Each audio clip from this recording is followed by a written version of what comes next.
Ya, Assalamualaikum warahmatullahi wabarakatuh. Alhamdulillahirabbil alamin wal 'aqibatu lil muttaqin wala alima illa 'alal zalimin. Asyhadu an la ilaha illallah wahdahu la syarika lah wa asyhadu anna Muhammadan abduhu wa rasuluh. Allahumma salli wa sallim wa barik ala Muhammad wa ala alihi wa ashabihi wa man tabi'ahum bi ihsani ila yaumiddin, amma ba'd. Yang kami hormati bapak-bapak, ibu-ibu, para hadirin wal hadirat, para bini sepuh yang insyaallah sedaya dipun mulyakaken, dipun rahmati dening Allah Subhanahu wa taala. Alhamdulillah, segala puji dan syukur senantiasa kita panjatkan kehadirat Allah atas segala limpahan nikmat yang Allah berikan kepada kita bersama. Kemudian mudah-mudahan sholawat serta salam senantiasa tercurah kepada junjungan kita, Nabi kita Muhammad Sallallahu Alaihi Wasallam. Mudah-mudahan juga tercurah kepada para keluarganya, sahabatnya, dan juga seluruh umatnya yang setia kepada sunnahnya. Bapak Ibu yang dirahmati oleh Allah Subhanahu wa taala, marilah kita awali majelis kita ini dengan sama-sama membaca basmalah. Bismillahirrahmanirrahim. Nah, pada kesempatan kali ini kita masuk kepada hadis yang ke-26 dari kitab Al-Arba'in An-Nawawiyah. Ini tentang sedekah, Bapak Ibu sekalian. Kita baca dahulu Bapak Ibu sekalian hadisnya. An Abi Hurairah radhiyallahu anhu qala qala Rasulullah sallallahu alaihi wasallam kullu sulama minan nasi alaihi shadaqah kulla yaumin tatlu'u fihi syams ta'dilu bainal isnaini shadaqah wa tu'inu ar-rajula fi dhabbati fatahmiluhu 'alaiha aw tarfa'u lahu 'alaiha mata'ah shadaqah wal kalimatu thayyibatu shadaqah wa bi kulli khutwatin tamshiha ila sholati shadaqah wa tumitul adha anit tariqi shadaqah. Rawahul Bukhari wa Muslim. Kita artikan Bapak Ibu sekalian. An dari Abu Hurairah radhiyallahu anhu, mudah-mudahan Allah meridhoinya.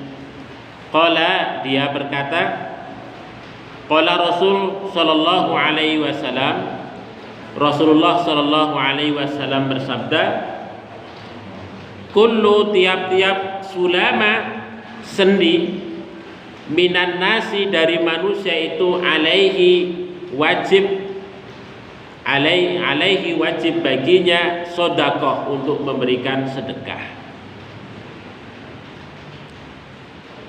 Kulla tiap yaumin hari, tatlu'u yang mana terbit fihi pada saat hari itu asyams matahari.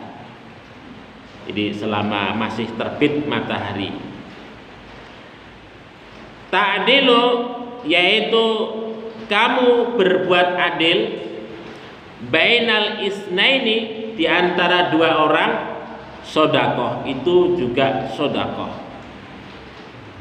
Wa tu'inu dan kamu menolong ar-rajula seseorang fi dzabatihi dalam kendaraannya, fatahmiluhu yang mana kamu mengangkutnya alaika, untuk bisa naik di atas kendaraannya itu. Atau tarfa'u, engkau menaikkan lahu untuknya alaika, di atas kendaraannya itu, mata'ahu, barang-barangnya, sodakoh, itu merupakan sodakoh. Wal kalimatu thayyibatu, dan kalimat thayyibah sodakoh, itu juga sodakoh. Dan bikulli, tiap-tiap khutwatin, langkah, tamsiha, yang mana engkau berjalan di atas langkah itu, ila sholati, untuk menuju sholat, sodakoh, itu juga sodakoh. Wa tubitu, dan engkau menghilangkan al-adha, duri, ya, anit tariqi, dari jalan, sodakoh, itu juga sodakoh. Rawahul Bukhari wa Muslim, diriwayatkan oleh Imam Bukhari dan Muslim. Bapak Ibu yang dirahmati oleh Allah Subhanahu wa taala, di dalam hadis ini Kanjeng Nabi Muhammad sallallahu alaihi wasallam ya menyampaikan kepada kita bahwa kullu sulama minan nas, tiap sendi bagi manusia itu wajib untuk diberikan sedekah.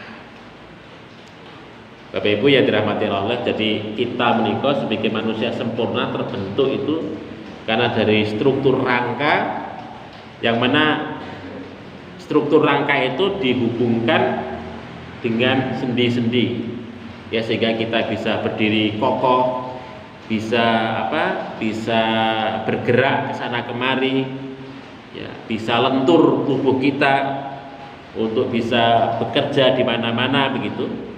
Itu karena faktor sendi yang diberikan oleh Allah Subhanahu wa taala kepada kita. Ini suatu anugerah yang begitu luar biasa, ya, dari penciptaan Allah Subhanahu wa taala dari kerangka tubuh kita. Jika manusia yang menikah adalah makhluk yang sangat dinamik, ya.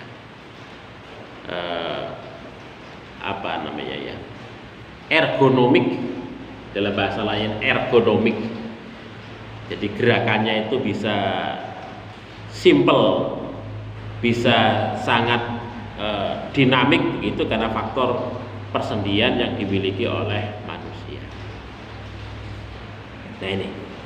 Dan Bapak Ibu yang dirahmati oleh Allah, nah ternyata persendian manusia menikah banyak ternyata. Dalam salah satu hadis menikah, Kanjeng Nabi Muhammad menikah pernah menyampaikan bahwa persendian manusia itu ada sekitar 360 sendi yang kita miliki. Jadi baik sendi yang bergerak ataupun sendi yang mati menika jumlahipun kira-kira sekitar 360 sendi yang membangun tubuh kita. Itu kan luar biasa nih. Jadi ada 360, hampir sama dengan bilangan hari dalam satu tahun nih. Kalau tahun dalam tahun matahari kan sekitar 365 ya, 65 atau 64. Ya. Sementara kalau bilangan hari dalam satu tahun komariah atau bulan itu sekitar 356 hari itu. Jadi hampir hampir bilangan hari dalam satu tahun nih kok ya. Sekitar 360. Ini artinya bahwa kita hidup dalam selama satu tahun itu Bapak Ibu sekalian. Apa yang kita lakukan atau kebaikan yang kita lakukan dalam hidup kita sehari-hari itu adalah dalam rangka untuk memenuhi sedekah dari tubuh kita. Karena setiap sendi yang kita miliki itu adalah wajib untuk kita sedekahi. Nah, ini. Dan ini adalah merupakan satu bentuk syukur kita kepada Allah atas anugerah Allah Subhanahu wa taala dengan fisik yang kita miliki itu tadi. Maka ketika kita bersedekah ya, dalam rangka untuk mensyukuri nikmat berupa jasad ataupun tubuh yang kita miliki ini adalah merupakan satu hal yang wajar bagi kita dan juga merupakan satu keharusan bagi kita. Nah, ini kalau kita baca di dalam dalam hadisnya Imam Muslim ini, innahu khuliqa kullu insanin, ya kan, sesungguhnya setiap manusia itu diciptakan min bani Adam, dari anak turun Nabi Adam itu adalah sittina wa salasa mi'ati mifsolin, jadi 360 persendian. Terus ketika kita bertakbir, bertahmid, bertahlil, bertasbih, beristighfar dalam hidup sehari-hari itu dalam rangka untuk menyedekahi tubuh yang kita miliki. Nah, ini begitu Bapak-Ibu sekalian. Jadi dikatakan kulla yaumin tatla'u fi syams, artinya setiap hari ketika matahari itu masih terbit. Kulla yaumin tatla'u fihi asy-syams, ketika matahari itu masih terbit. Jadi wajib untuk kemudian kita menyedekahi daripada tubuh kita ini. Nah, di sini Rasulullah Shallallahu Alaihi Wasallam memberikan beberapa contoh terkait dengan sedekah tubuh kita menikah adalah, yaitu yang pertama adalah kaitannya dengan berbuat baik dengan sesama, dan yang kedua adalah berbuat baik untuk diri kita sendiri. Ini yang paling tidak ada dua hal nih ya. Yang pertama terkait dengan berbuat baik dengan sesama menikah, Nabi Shallallahu Alaihi Wasallam menyatakan ta'dilu bainal isnain, yaitu engkau berbuat adil di antara dua manusia. Ketika ada dua orang yang sedang berkonflik, maka kita wajib untuk kemudian mendamaikan di antara kedua orang ini atau kedua kelompok ini. Itu. Dan asas daripada perdamaian itu adalah al-adl, yaitu keadilan. Nah, ini ketika kita berperan Bapak-Ibu sekalian sebagai mediator, ya kan, sebagai penasehat ataupun sebagai hakim yang memutuskan perkara terhadap perkara yang dikonflikkan di antara kedua belah pihak itu, maka asasnya adalah adil. Adil. Yang namanya adil itu adalah wad'u syai'in ala makanih, menempatkan sesuatu pada tempatnya. Atau juga dalam ungkapan lain adalah memberikan hak kepada orang yang berhak untuk itu. Itu yang dimaksudkan dengan adil. Nah, Bapak Ibu yang dirahmati oleh Allah, yang namanya konflik itu kan dalam kehidupan sosial itu merupakan sesuatu yang menjadi kehidupan sosial, gitu ya. Konflik itu dari yang sederhana, dari kehidupan rumah tangga, bertetangga, bermasyarakat, bersosial, bahkan konflik dalam kaitannya dengan hubungan kerja juga terjadi antara kolega, antara bawahan dan atasan.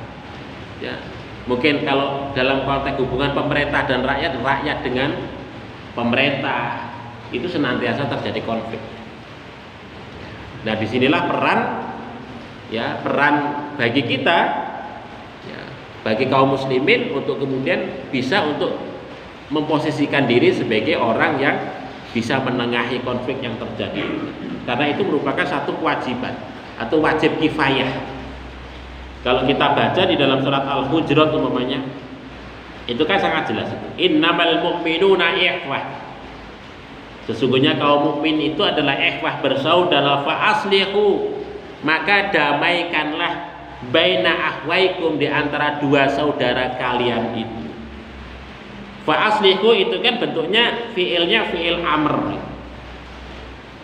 Fiil amr artinya al aslu fil amri lil wujub. Jadi dasar daripada perintah itu adalah untuk kewajiban atau kewajiban. Sehingga kemudian mengadakan usaha damai di antara dua kelompok itu adalah merupakan satu keharusan, satu kewajiban bagi kita, bagi kaum muslim. Ketika ada dua kelompok yang berkisruh, berkonflik, kok kita diam aja, nggak ada satupun yang berusaha untuk mendamaikan, kita semua berdosa. Memang hanya saja di sini dalam kaitannya dengan masalah untuk usaha mendamaikan itu memang ya orang yang memiliki kompeten untuk itu ya. Karena untuk usaha mendamaikan itu bukan perkara gampang dan mudah. Enggak setiap orang bisa. Itu masalahnya. Makanya bekal ilmu untuk itu penting. Ada ilmu mediasi itu ya. Ada ilmu diplomasi. Ya itu. Dalam usaha untuk mendamaikan di antara kedua kelompok.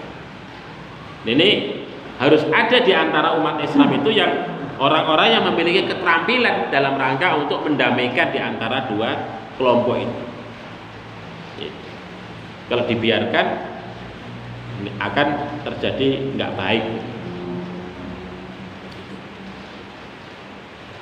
Ya, sebagai contoh dalam kaitannya dengan rumah tangga itu kan Bapak Ibu sekalian, ketika orang ke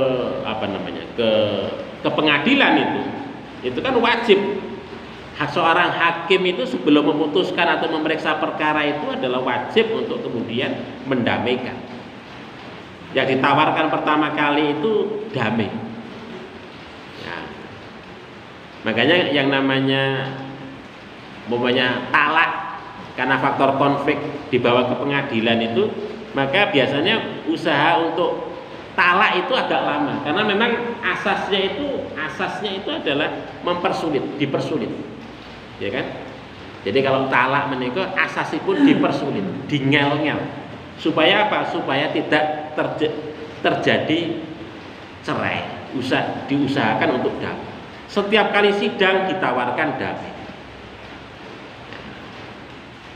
Jadi setiap kali sidang ditawarkan damai. Itu karena asasnya begitu. Karena damai itu lebih baik daripada kemudian sampai pecah kongsi ataupun cerai ibaratnya ngoten. Ini usaha damai itu dalam kaitannya dengan rumah tangga dan banyak lagi Bapak Ibu sekalian konflik-konflik yang terjadi dalam kehidupan masyarakat.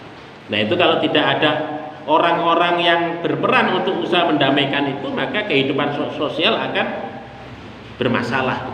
Maka ketika ada orang yang berusaha untuk bisa dan mampu terjun di arena tersebut, itu menjadi sedekah. Menjadi sodako bagi kehidupan masyarakat, bagi kehidupan umat gitu. Dan banyak Bapak Ibu sekalian dalam kaitannya dengan damai. Bahkan dalam konteks politik itu kan, wah itu kalau tidak ada usaha perdamaian ngeri. Cerita Bapak Ibu sekalian terkait dengan konflik Thailand, Filipina Selatan itu kalau nggak ada yang mendamaikan, dulu masih orang-orang Filipina Selatan, Thailand Selatan, ya, yang dulu dikenal dengan Moro begitu. Thailand kalau Thailand itu apa begitu ya? Itu kalau nggak ada usaha mendamaikan, masih terus berkonflik itu. Orang berkonflik itu kan nggak ada untungnya. Nah, disitulah kemudian PP Muhammadiyah itu, pimpinan pusat Muhammadiyah itu masuk dalam konflik itu dalam rangka untuk membujuk pimpinan-pimpinan itu untuk damai. Dan alhamdulillah berhasil. Usaha yang dirintis bertahun-tahun itu berhasil, Bapak. Orang-orang Patani sekarang dulu nggak punya apa-apa, sekarang orang-orang Patani itu bisa mendirikan universitas, bisa mendirikan sekolah, bisa anak-anaknya bisa mendapatkan pendidikan, akses pendidikan yang setara dengan orang-orang Thailand yang lain. Dulu waktu berkonflik nggak bisa, boro-boro mau mendirikan universitas, mau menyekolahkan anaknya saja nggak bisa. Nah, itu salah satu contoh Filipina Selatan juga sama. Ketika mereka, saudara-saudara kita kaum muslimin melawan pemerintah, habis-habisan. Ya, cuman energinya habis, babak belur, nggak punya apa-apa, begitu. Nah inilah kemudian Muhammadiyah mendamaikan. Dari situlah kemudian cukup berhasil. Dari usaha damai itu kemudian orang-orang Filipina Selatan itu kemudian mencoba untuk hidup, ya, kemudian menerima kenyataan, bisa mendirikan sekolah, bisa mendirikan pondok pesantren, mulai merintis berdirinya Universitas Islam dan seterusnya. Ini salah satu usaha yang menguntungkan. Itu. Dan banyak lagi Bapak Ibu sekalian konflik-konflik yang terjadi yang diantara kaum muslimin itu banyak sekali, sehingga disinilah peran dari kaum muslimin yang lain untuk terus mendamaikan. Ini bentuk sedekah kemanusiaan yang luar biasa Bapak Ibu sekalian. Ya. Kemudian yang kedua adalah wa tu'inur rajula, engkau menolong seseorang fi dzabatihi, dalam kendaraannya, dabah, dalam kendaraannya. Fatahmiluhu alaiha, kamu mengangkatnya ke atas kendaraannya, au tarfa'u lahu alaiha mata'ahu shadaqah, atau engkau mengangkatkan barangnya untuk kemudian barangnya ditaruh di atas kendaraannya. Shadaqah itu juga merupakan satu sedekah. Ini contoh yang paling simpel menolong orang lain Bapak Ibu sekalian. Jadi kita ngangkatkan barangnya, ya, orang yang bersangkutan untuk naik kendaraan karena dia tidak mampu untuk itu, maka itu termasuk juga sedekah. Ini perbuatan yang paling simpel yang tidak membutuhkan keterampilan. Kalau yang pertama tadi kan usaha mendamaikan itu kan butuh keterampilan dan pengetahuan sehingga seseorang itu harus berbuat adil. Tapi kalau yang kedua ini menolong seseorang itu kan hanya kita butuh tenaga saja. Tenaga sedikit, mungkin juga waktu yang sedikit, mengurangi waktu kita sedikit. Kita melihat bapak-bapak atau ibu-ibu yang naik kendaraan kok kesusahan mengangkat barang, kita segera untuk kemudian mengangkatkannya atau menolongnya, itu merupakan satu bentuk sedekah bagi kita. Begitu. Ini contoh yang paling simpel diberikan oleh Kanjeng Nabi Muhammad SAW. Ya, maksudnya contoh yang sederhana ini bukan dalam pengertian kita pahami dalam pengertian mantuknya Bapak Ibu, dan bukan dalam pengertian apa yang tertulis di dalam nas ini, bukan. Tetapi ini Kanjeng Nabi memberikan contoh yang paling simpel, tetapi ada cara menolong yang lain. Ini jadi tidak dipahami pokoknya yang berpahala itu adalah ketika kita menaikkan barang seseorang di atas kendaraannya sementara yang lainnya tidak, bukan itu maksudnya. Jadi sesuatu yang tidak tersurat itu juga tercakup di dalamnya. Ini yang disebut dengan mafhum, ya. Jadi sesuatu yang tidak tersurat itu kadang-kadang malah justru yang lebih besar. Ini Kanjeng Nabi memberikan contoh yang paling simpel, yang paling sederhana, yang bisa kita lakukan, ya, pada saat melihat saudara kita, ya, yang kemudian kepayahan untuk ngunggahke barang ning kendaraan, itu adalah sesuatu yang paling sederhana, yang paling simpel. Kemudian yang kedua Bapak Ibu sekalian adalah terkait dengan berbuat baik untuk diri sendiri. Nah ini berbuat baik, ini kaitannya bukan kepada orang lain, akan tetapi terkait dengan perilaku untuk diri kita sendiri. Kalau yang pertama itu ta'dilu bainal isnain wa tu'inur rajula fi dzabatihi fatahmiluhu 'alaika, itu kan terkait dengan orang lain secara langsung. Yang kedua adalah berbuat baik terkait dengan diri kita sendiri. Apa itu? Al-kalimatu thayyibah. Ini. Kemarin sudah kita bahas tentang kalimat thayyibah itu, ya. Kalimat tasbih, kalimat takbir, kalimat tahlil, ataupun istighfar dan lain sebagainya itu masuk dalam kategori kalimat thayyibah yang bisa kita ucapkan oleh lisan kita. Ini ketika itu kita ungkapkan dalam kehidupan sehari-hari itu adalah merupakan bentuk sedekah. Ini itu kalimat yang paling gampang dan paling mudah begitu. Tetapi memang kalau kita pahami secara mafhumnya daripada hadis ini, sesungguhnya ungkapan kebaikan tidak sekedar kalimat tasbih, kalimat tahlil, kalimat tahmid, kalimat tahlil ataupun istighfar dan lain sebagainya, atau pernyataan-pernyataan yang positif, yang memotivasi, yang memberikan ataupun nasihat atau cara pandang yang baik, itu juga masuk dalam kategori kalimat thayyibah. Termasuk umumnya kalau hakim memutuskan satu perkara, atau kalau anggota dewan itu mengusulkan sesuatu yang sangat penting untuk kebaikan bersama, kebaikan masyarakat, atau kalau presiden memutuskan satu perkara yang sangat urgen untuk kepentingan masyarakat, itu juga masuk dalam kategori kalimat thayyibah. Jadi memang secara masturnya, secara mantuknya, ya, itu ungkapan kalimat thayyibah itu memang ya la ilaha illallah, takbir, tahmid, tahlil. Itu yang karena secara langsung kita ingat kepada Allah Subhanahu wa ta'ala. Tetapi kalau dipandang secara lebih luas, itu tidak sekedar itu. Jadi segala sesuatu yang muncul dari lisan kita yang membawa arah kebaikan bagi kehidupan masyarakat, ya, yang membawa arah kebaikan di mana masyarakat itu menjadi baik dan kemudian bisa dekat dengan Allah Subhanahu wa ta'ala, itu juga masuk dalam kategori kalimat-kalimat thayyibah.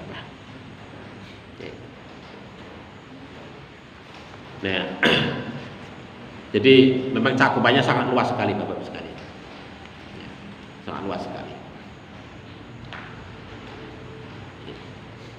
Jadi kalimat thayyibah. Kemudian yang selanjutnya adalah wa bi kulli khatwatin tamshiha. Wa bi kulli khatwah, dan setiap langkah tamshiha yang mana engkau berjalan dengan langkah itu ila sholati, menuju sholat, itu juga merupakan sedekah. Langkah kaki. Nah ini memang Bapak Ibu sekalian, kalau kita baca ini kan 3 anggota badan kita itu ya. Yang pertama lisan, yang kedua kaki, yang ketiga tangan. Yang ketiga tangan kan yang ini yang dimana waktu mitul ada anit thoriq, menghilangkan duri dari jalan, itu kan tangan. Jadi lisan, kaki, tangan itu kan memang anggota badan yang paling sering ya kita gunakan dalam rangka untuk beramal, Bapak Ibu sekalian.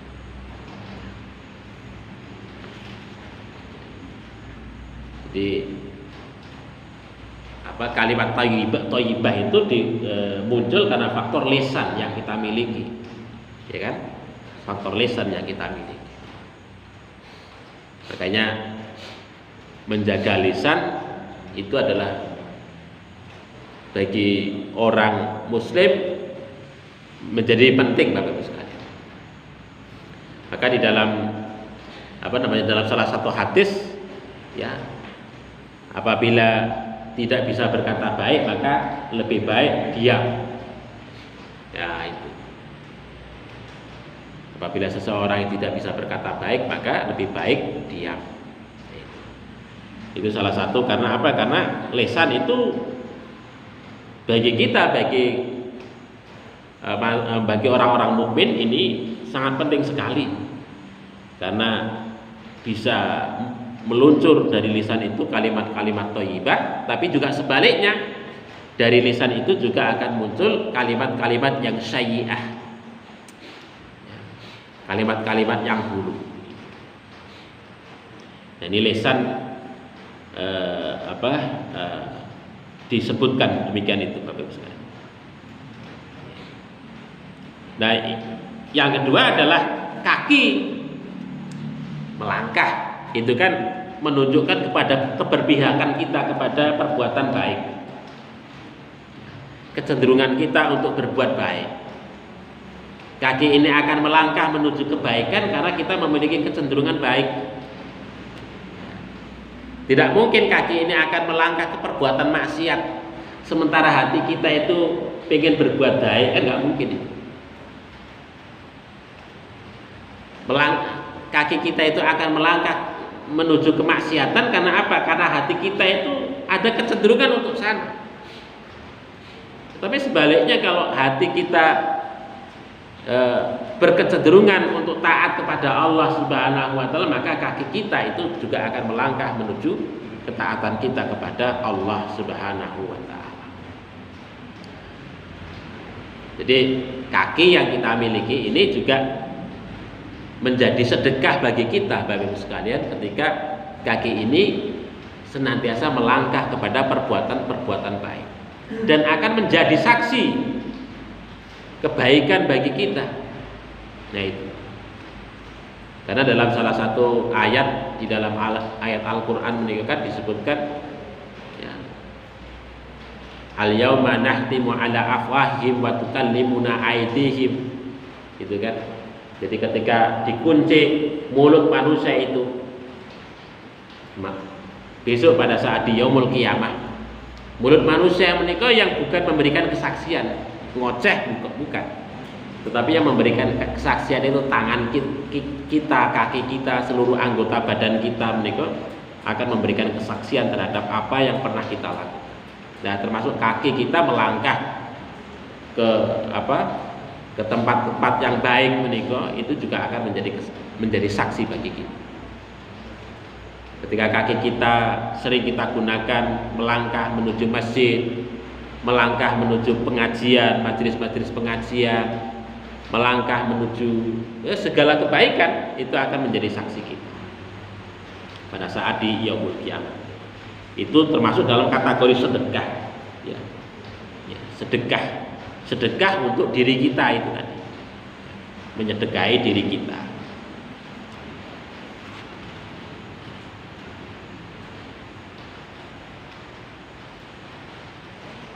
Nah, kemudian yang terakhir adalah watumitu, dan engkau menghilangkan al-ada. Watumitu, dan engkau menghilangkan al-ada. Ada itu ya sakit atau penyakit, atau yang dimaksudkan di sini adalah asyaukah, duri. Anitoreke, dari jalan, itu sedekah, masuk dalam kategori sedekah. Ini kan perbuatan yang paling simpel yang bisa kita lakukan dengan tangan kita. Ada duri, ada batu yang menghalangi jalan manusia. Kita umumnya ada jalan rusak, kok kita, wah ini jalan rusak mesak nih, ada orang, kalau enggak nanti jatuh, kita tembel. Itu merupakan satu sedekah, satu kebaikan yang bisa mendatangkan pahala. Nah, ini contoh yang simpel juga ini Bapak Ibu sekalian. Jadi Rasulullah SAW memberikan contoh yang paling sederhana. Tetapi bukan hanya amalan itu yang kemudian bisa menjadi sedekah bagi kita, itu bukan. Tetapi itu adalah contoh yang paling simpel yang mungkin barangkali tidak membutuhkan banyak harta begitu ya. Artinya siapa saja mampu untuk melakukannya, untuk melakukan itu. Ketika ada duri di jalan, kok kita diem aja, itu ya kebangetan. Kok malah masang duri, itu ya kebangetan. Tapi ada loh Bapak Ibu sekalian, orang itu malah masang paku di tengah jalan, ya ada.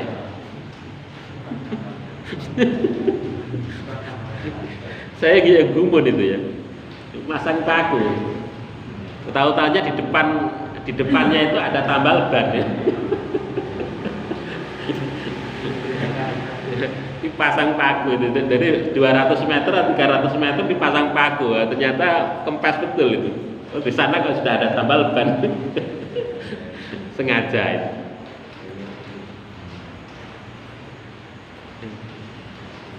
Insya Allah ya. Jadi mungkin dia nggak pernah membaca hadis itu ya, hingga kemudian melakukan perbuatan yang demikian itu.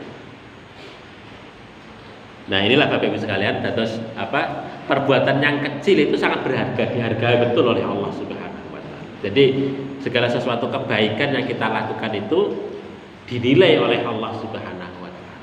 Apalagi kok kemudian kita itu melakukan perbuatan-perbuatan yang lebih besar daripada itu, tentu Allah Subhanahu wa Ta'ala itu adalah sangat adil di dalam memberikan penilaian kepada kita bersama.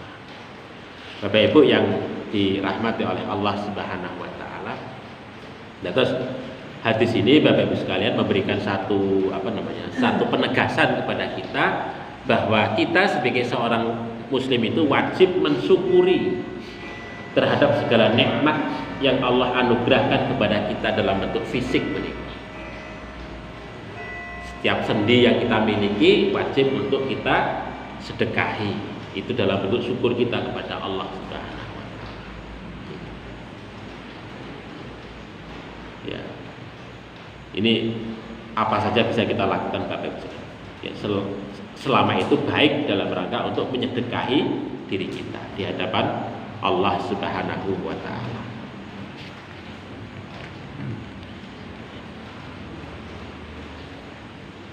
Ya, dalam kaitannya dengan masalah syukur menika Allah Subhanahu wa Ta'ala menika banyak ya memberikan penegasan kepada kita itu ya. Di dalam salah satunya di dalam surat Ibrahim menika. Di dalam surat Al-Ibrahim ayat 7. Ketika kita itu terus bersyukur kepada Allah Subhanahu wa Ta'ala, maka nikmat Allah Subhanahu wa Ta'ala itu akan terus ditambah gitu. Nah ini salah satu bentuk syukur. Nah dalam definisi para ulama yang namanya syukur menika ya usaha Bapak Ibu sekalian. Nah ini kan di dalam hadis ini kan usaha nih kan. Yang namanya syukur itu tasyarruful abdi fima at'amallahu alaihi fih, kan? Tasyarruful abdi. Jadi usaha seorang hamba fima at'amallahu alaihi fih, terhadap apa yang Allah anugerahkan kepada hamba tersebut. Jadi ketika kita memiliki anggota tubuh yang baik, kita syukuri dalam bentuk sedekah, kita rawat dan sebagainya dan seterusnya itu, maka Allah Subhanahu wa Ta'ala akan kemudian terus menambah nikmat itu kepada kita. Berbeda halnya kemudian kita nggak pernah memperhatikan badan kita Bapak Ibu sekalian. Badan kita. Ya memang kecenderungan kita itu kan apa Bapak Ibu? Kecenderungan diri kita menunjukkan so abe dengan fisik kita itu. Karena apa? Karena kita kurang bersyukur terhadap nikmat berupa badani itu yang Allah anugerahkan kepada kita. Ya tiba-tiba sakit gitu aja. Kita nggak pernah merawat awak, umumnya nggak pernah olahraga, atau tiba-tiba sakit. Nah itu. Tetapi kalau berbeda halnya kalau kita biasa memperhatikan kondisi tubuh kita Bapak sekalian. Kita ini kondisi awak orang, berarti ada sesuatu yang masalah, kita perhatikan dan seterusnya. Itu juga salah satu bentuk syukur kita kepada Allah. Apalagi kalau kemudian kita malah bisa menyedekahi daripada tubuh kita menikah. Itu berupa kebaikan-kebaikan, itu adalah salah satu bentuk sedekah kita terhadap kesyukuran kita kepada nikmat yang berupa badan ini. Bapak Ibu yang dirahmati oleh Allah Subhanahu wa taala. Nah, itulah sabda dipun Kanjeng Nabi Muhammad sallallahu alaihi wasallam yang mengingatkan kepada kita sebagai seorang manusia untuk terus bisa bersyukur kepada Allah Subhanahu wa taala terhadap segala nikmat yang Allah karuniakan kepada kita. Dengan kita berbuat baik kepada sesama, termasuk juga berbuat baik dengan diri kita sendiri. Mudah-mudahan kita terus bisa bersyukur kepada Allah Subhanahu wa taala, Bapak Ibu sekalian, atas anugerah yang Allah karuniakan kepada kita. Mungkin begitu yang saya sampaikan, Bapak Ibu sekalian. Mudah-mudahan bermanfaat. Ada kekhilafan, mohon maaf. Billahi taufik wal hidayah. Assalamualaikum warahmatullahi wabarakatuh.